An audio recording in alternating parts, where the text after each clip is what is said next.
Naging mainit sa mga pahayagan at balita ang tungkol sa issue sa pagitan ng Pilipinas at China tungkol sa pinag-aagawang teritoryo sa West Philippine Sea.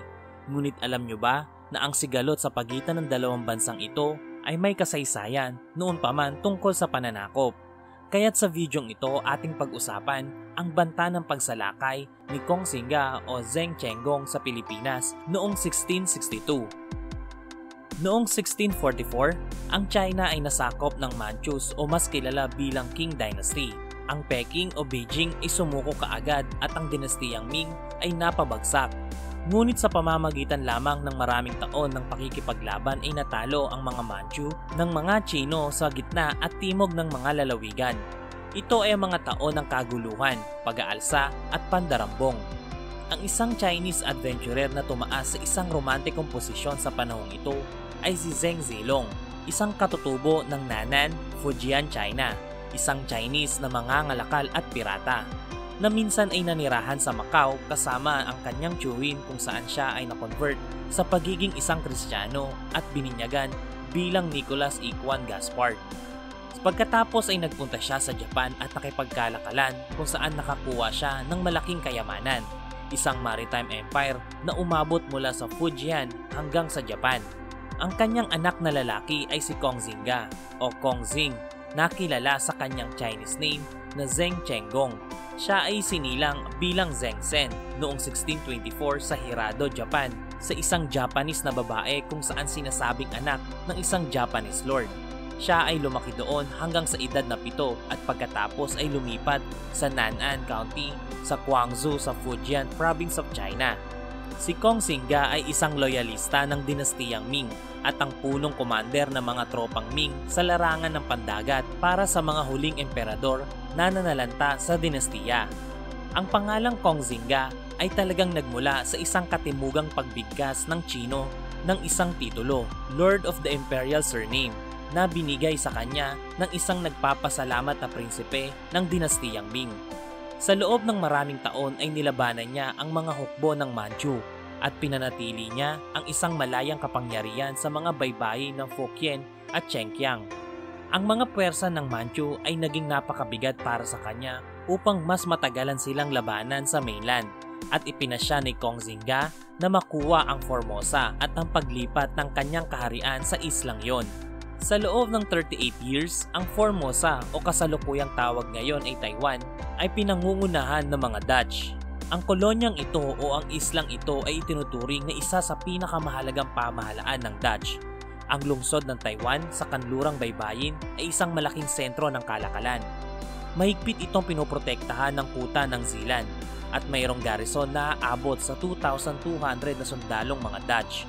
Pagkaraan ng mga buwan ng pakikipaglaban, pinilit ni Kong Xingga kasama ang napakalakas na puwersa ng mga Injek na sumuko ang mga Hollander at ang magandang islang ito ay naipasa sa kanyang kapangyarihan. Dahil sa kanyang tagumpay laban sa mga sandata ng Europa, nagpasya si Kong Xingga na sakupin din ang Pilipinas. Ipinatawag niya sa kanyang paglilingkod ang misyonaryong Italiano at Dominikano na si Vittorio Riccio na naninirahan sa lalawigan ng Fukien. At noong tagsibol ng 1662 ay ipinadala siya bilang isang embahador sa gobernador ng Pilipinas upang hingin ang pagsusumite ng kapuluan.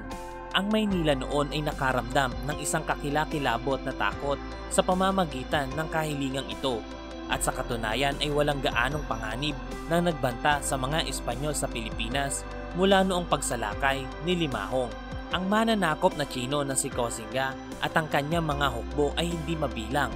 Kasama na rin dito ang kanyang mga sandata at hukbong pandagat na sobrang dami dahil sa pagsuko ng mga Dutch. Ang mga Espanyol noon sa Pilipinas gayunpaman ay nagkakaisa sa paglaban. Ang gobernador, si Don Sabiano Manrique de Lara, ay nagbalik ng isang maanghang na salita kay Kong Xingga na ang pinakaradikal na mga hakbang ay pinagtibay upang ilagay ang kolonya sa isang estado ng pagtatanggol. Ibig sabihin, handang ipaglaban ng mga Kastila ang Pilipinas laban sa mga mananakop. Ang mga Espanyol na naninirahan sa Pilipinas ay mahina at hindi handang lumaban para sa mga Injek. Mayroong 25,000 na Chinese na naninirahan sa parian sa hilagang ilog ng Pasig sa Maynila. Sa takot na baka magtulungan ang mga Inchik na ito para sakupin ng Pilipinas, inutusan silang lahat na umalis sa mga isla. Kaya naman nagsagawa ang mga Espanyol ng pagsalakay sa Maynila at pumatay ng libu-libong mga Chinese. Ang ibang mga Inchik naman ay pumunta sa mga kabundukan, ngunit sa kasamaang palad namatay sila sa kamay ng mga katutubo. Ang iba ay nakatakas sa pamamagitan ng mga bangka at sumama papunta sa mga Chino sa Formosa. Noong Mayo ng 1662, matapos ilagay ni Gobernador at Kapitan General de Lara ang Maynila sa isang estado ng pagtatanggol laban sa mga Chino, tinawag ang mga puwersang Espanyol at ang mga misyonero mula sa mga outpost ng Mindanao at Ternate ng Molucas. Dahil sa banta ng pananalakay ng mga Chino, napilitan ang mga Espanyol na iurong ang kanilang mga puwersa sa Maynila, na iniwan ang ilang mga tropa sa hulo at sa tabi ng lawa ng Lanao upang makisali sa mga Moro sa matagalang labanan, habang ang Zamboanga ay agad na inilikas. Sa mga panahong ito, nakikipaglaban din ang mga Kastila laban sa mga Muslim sa Mindanao. Ngunit pinalad din ang mga Kastila dahil bago dumating ang paring inutusan na si Vittorio Riccio sa Taiwan, patay na si Koxinga at ang panganib ng pagsalakay ng mga Chino sa Pilipinas ay lumipas na. Dahil sa mga pangyayaring ito, humingi ng utos ang pangkat ni Koxinga sa mainland China kung ano ang susunod nilang hakbang. Hindi nabigyan ng pansin ang pagsakop sa Pilipinas sapagkat may matinding kaguluhan sa loob ng China ang nagaganap.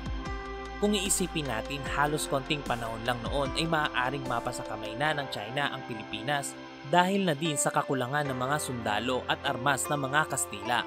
Bagamat sa mga sumunod na taon, lalong nadiin ang Pilipinas sa kamay ng mga Kastila hanggang sa pag-usbong ng revolusyon nila Andres Bonifacio.